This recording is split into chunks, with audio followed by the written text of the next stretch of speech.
Welcome to PAB 2011. In 1988, Michael Chabon was a master's student. He wrote a novel as his thesis, and one of his professors submitted it for publication without Michael Chabon's knowledge. And, well, it came out in 1988. He didn't write it in 88. And that was his very first novel, The Mysteries of Pittsburgh. Right away, it was a critical and commercial success. He was young, he had all this money, he had literary fame, and he got right to work on his next novel. And it took him 5 years. It ran away from him. He got it up to 1,500 pages. It was a monstrous novel, as he said, and he just kept writing and writing. He really didn't know what to do with it. He didn't know where to end it. Whenever his editor wanted something for submission, he finally cobbled together or pulled out 672 pages, sent it off to his editor. His editor hated it, told him so, and he kind of, still kind of wrestled with, well, what do I do with this? And finally one day, Michael Chabon said, okay, fine, I am ditching this novel. He now calls it his wrecked novel. And it was kind of like a death for him because he felt some sadness afterwards. He didn't know what to do. So he sat in his office looking at his computer screen for about 3-4 hours, and something came to him, the character of Grady Tripp, a professor who really didn't know what to do with it all. And that was one of his characters for Wonder Boys, which was then his next novel, which, as if you're familiar with the movie or the book, became also a commercial and critical success and was turned into a movie with Michael Douglas. Okay, so why do I share this with you? I'm not telling anyone here, go out and write a lousy novel. But I think we need to recognize the value of taking the time to do things, even if they're not gold, and investing the time. And we'll see why as we talk about this. Now, Michael Chabon was interviewed in The Atlantic this past fall because 4 of those chapters from his second novel, which, by the way, was called Fountain City. And the reporter from The Atlantic asked him, what did you learn from that fruitful incompletion of your novel? And I love that phrase, fruitful incompletion.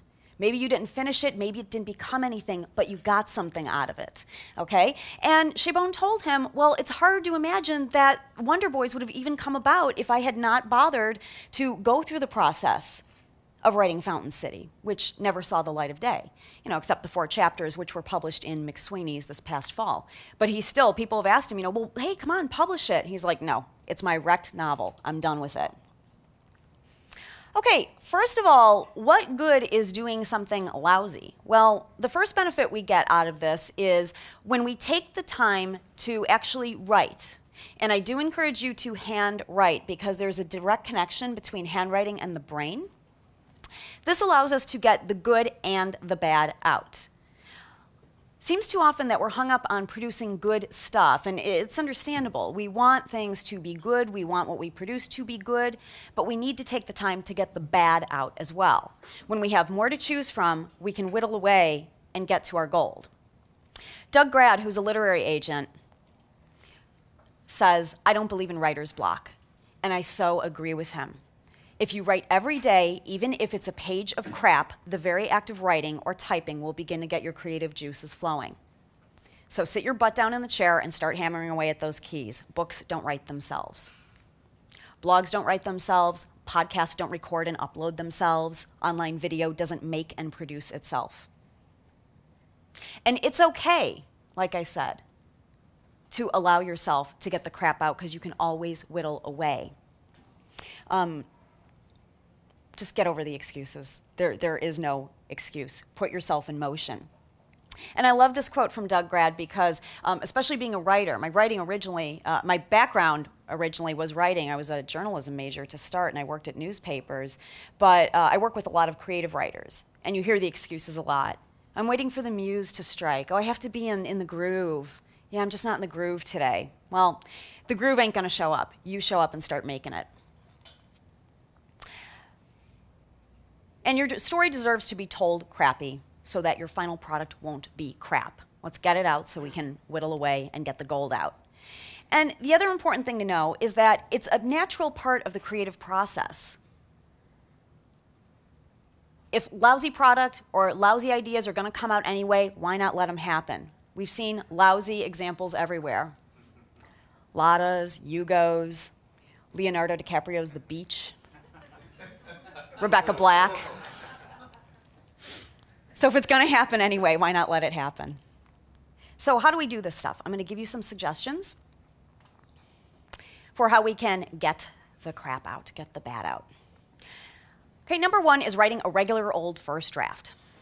This probably sounds like a duh suggestion, but at least the way I was taught in school, they never really taught us the benefits of a first draft. They told us, write a first draft, go back, read it, look for your mistakes, fix it, blah, blah, blah. And the benefit of a first draft is getting it out, seeing your voice, but also giving yourself permission to be bad when you write that first draft. A lot of times we have the inner critic running in our head when we're sketching out that first draft. If you're doing things like podcasts or blog, you don't need to script out everything you're going to say, but why not get some ideas down on paper, just kind of a grocery list of what do I want to talk about today, or what's important? What's my one key takeaway for my audience? So give yourself the permission to write a lousy first draft and then go back and make it better. I remember one time I was writing a screenplay. I had this idea for a movie in my head. It was brilliant in my head. It was beautiful. And then when I put it on paper, I was shocked at how lousy it was after writing it once. And then I talked to my friend Laurel, who'd just come back from a writer's retreat, and she said, don't you get it? The first time you write it, it's supposed to be bad. Okay, so give yourself permission. Number two is what I call the specific brainstorm. Brainstorming, getting out ideas without judgment and just writing them down and capturing everything. But for this one, give yourself a framework. Say, what is the worst idea I can have? What is the stupidest thing I can talk about on my podcast, put on my blog, put in this video? What is the wrong way to do this? I found that sometimes when I'm really stuck on a problem and I really don't have an answer, I'm not sure where to go, that's where I'll start. I'll say, okay, what's the worst thing we can do here? What is the dumbest thing we can do to solve this problem? And sometimes that will get me going around to a better idea. Okay? And number three, purposely create the worst something. You can type it out, write it out. Why not record a crappy podcast and maybe never put it up? When I was studying at Second City, it's kind of like if you heard what Stephen Colbert said about singing. You have to learn all these things and internalize them and memorize them and then come off with a brilliant performance. Improv is actually the same way. In improv, there are quite a few rules, many, in fact. You have to say yes, support your partner, be willing, jump out soon enough, don't ask questions, give yourself a character, give yourself a want, leave at the appropriate time and do a good edit. And that's just 9 of the rules.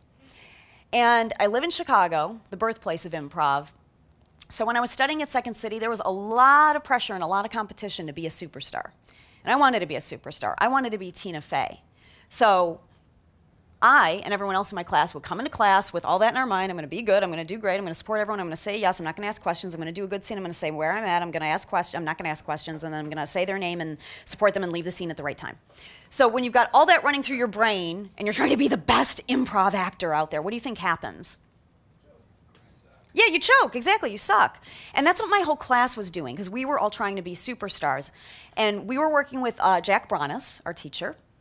And Jack got us on stage one day and said, okay, guys, split up into 2 teams. I want you to come out 2 at a time. Do the worst improv you've ever seen. Break every rule. Do everything we told you not to do. So we did. We got in front of each other. We acted, silly. We acted like we didn't know each other. We asked each other a lot of questions. We got in each other's way. We stepped on each other's toes. And it was wonderful. It was like the Stephen Colbert experience. It was very freeing because we finally laughed and we finally let loose and we finally went, oh, okay, if that's what you don't do, then we know what to do and we can release ourselves and not think about it. So when we do something like that and we purposely create the worst, we're giving ourselves an opposite model. This is what I don't want it to look like. Okay, now I know what it looks like. And I like what blogger J.P. Richardson says. What if Kanye West had a fear of producing crap? He would never make any music. Okay? So here's my takeaway for you. Here's what I want you to remember.